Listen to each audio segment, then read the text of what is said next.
Hackers crash internet as Russian Davos adjusts to new reality. Russian companies make a splash but Western firms lacking.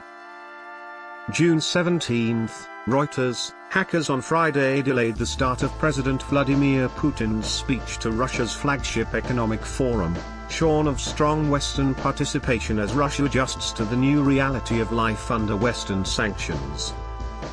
State companies made a point of publicly signing deals and many firms had stalls with floor-to-ceiling display screens and glamorous attendants at the 25th St. Petersburg International Economic Forum, which aims to rival the Davos World Economic Forum.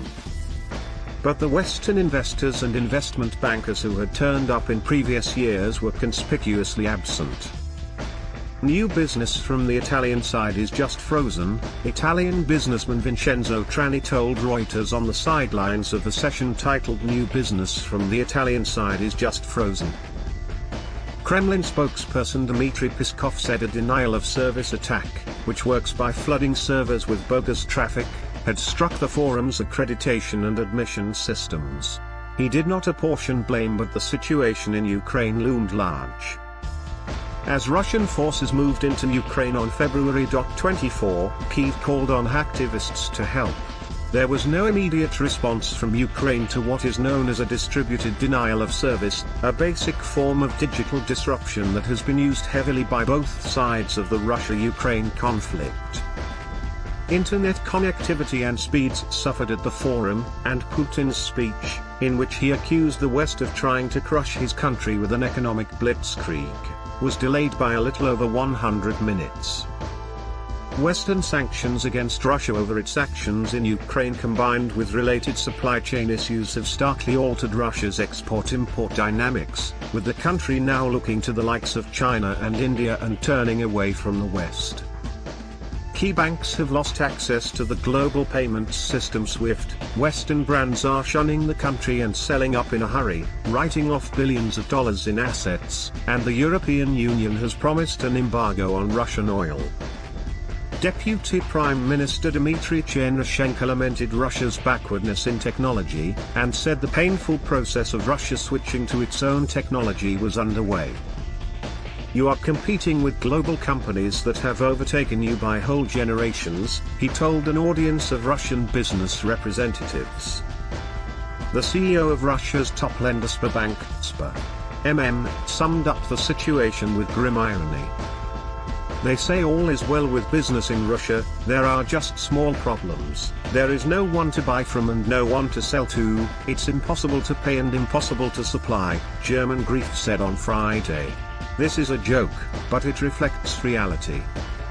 Tadzio Schilling, head of the Association of European Businesses, which groups hundreds of firms inside and outside Russia, said the losses for those doing business in Russia can be colossal nowadays.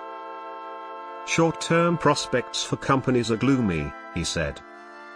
Leonid Mikhelson, chief executive of the Russian energy giant Novatek, NVTK, called for more state support.